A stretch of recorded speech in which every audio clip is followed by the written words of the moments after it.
मालिक सदा ही जय हो, सदा ही जय हो।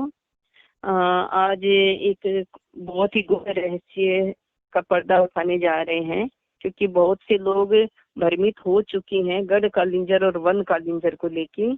तो ये क्या है, आप लोगों को भी बहुत लोग है ना भ्रमित हो चुके हो, समझ में नहीं आता कि क्या करें, कौन सही है कौन गलत है, आप लोग समझ नहीं पा रहे हो। तो आज आप लोगों का ये कॉन्सेप्ट क्लियर करते हैं कि गढ़ कालिंजर रोप्या थाना, इस वाणी को रमदूत कहकर मदन पंथ को जोड़ते हैं।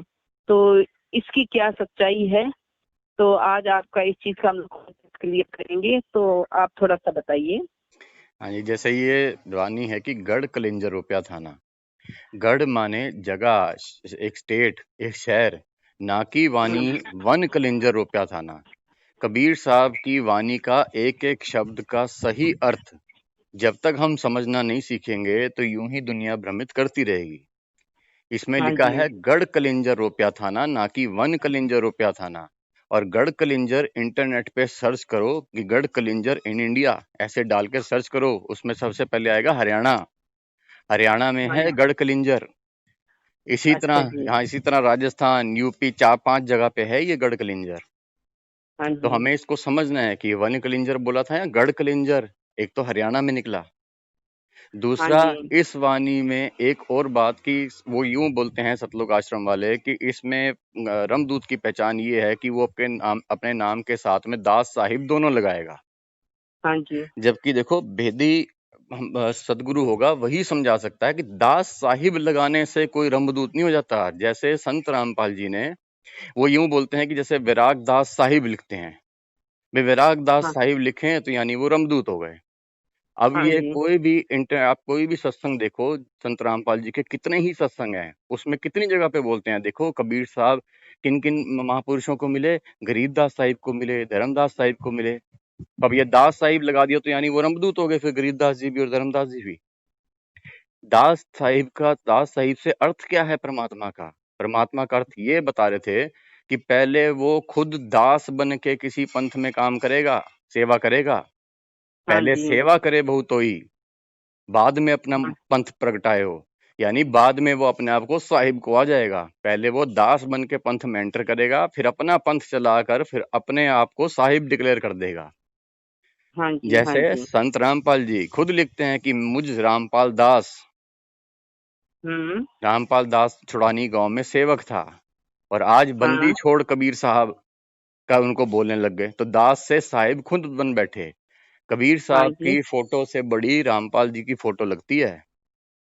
हाँ ये जी, ये बात यही तो है। हाँ जी, यही पहचान है कि देखो, दास कबीर जी से बड़ी फोटो अपनी 5 तत्वों के दे के शरीर की बड़ी फोटो लगाना, दास से साहिब को आना, यही काम आप समझ गए कैसे दास और साहिब का ये अर्थ है।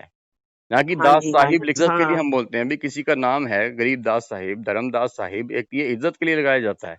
लेकिन इसका अर्थ है कि दास बन के पहले उसने काम किया, फिर उसके बाद खुद पंथ चला के खुद साहिब बन बैठा। जैसे कि हाँ एक जी। सत्संग में संत रामपाल जी खुद अपने मुंह से बोलते हैं कि मैं हाँ जी। केशव केशव बंजारा, खुद ही बताते हैं अपने आप को, जो कि कबीर जी में समा गया था, कबीर जी का ही रूप था। वो खुद हाँ बताते हैं जी। कि 600 साल पहले भंडारा मैं लेके आया था केशव रूप में। हाँ और जी। सबको पता है केशव रूप यानी कबीर जी थे। तो हाँ अपने जी। मुंह से अपने आप को साहिब बताना, तो ये है दास और साहिब का अर्थ। ना कि किसी के नाम के आगे साहिब लगा देने से रमदूत हो जाता है। फिर हाँ। उसमें एक वाणी है कि आपे आप कबीर कहाई, 5 तत्व में मोहे ठहराई। ये सबसे बड़ा पॉइंट है। जो रमदूत रमदूत करते हैं मदन साहिब को, तो मदन साहिब ने अपने आप को कबीर जी कभी नहीं कहाया, ना ही कबीर जी हाँ। को 5 तत्व में ठहराया। आज संत रामपाल जी के आप देख लो, कबीर साहब ही मानते हैं उनको कि कबीर साहब आए हुए हैं उनकी बॉडी में, और वो अपने आप को हाँ। केशव कह के अपने आप को कबीर डिक्लेयर करते हैं। आज कबीर जी की फोटो से बड़ी अपनी फोटो पुजवाते हैं। एकदम सही बात है। हाँ, तो ये है, हमें इसको समझना चाहिए था कि 5 आप पे आप कबीर कहाई, दास से आप पे आप साहिब बन गए, आप पे बंदी छोड़ बन गए, और 5 तत्व में मोह ठहराई यानी मेरे अंदर कबीर है। ये हम्म। बात ही खुली है, तो ये हमें अर्थ समझ कर आगे बातें करनी चाहिए, ऐसे गुमराह करना। ये देखो 2000, जैसे परमात्मा ने कहा था कि मूल ज्ञान तब लग छुपाई जब तक द्वादश पंथ न मिट जाई। हाँ हाँ, और एकदम सही द्वादश बात है। पंथ कब मिटा? 18 नवंबर 2014। हाँ, इसको एकदम पंथ सही मिटना बात ही है। कहते हैं। हाँ हाँ। जहाँ पे ये बात कही जाती हो कि कहीं पे भी मोक्ष मिलता है तो सिर्फ एक हरियाणा बरवाला आश्रम, आज देखो नामो निशान नहीं।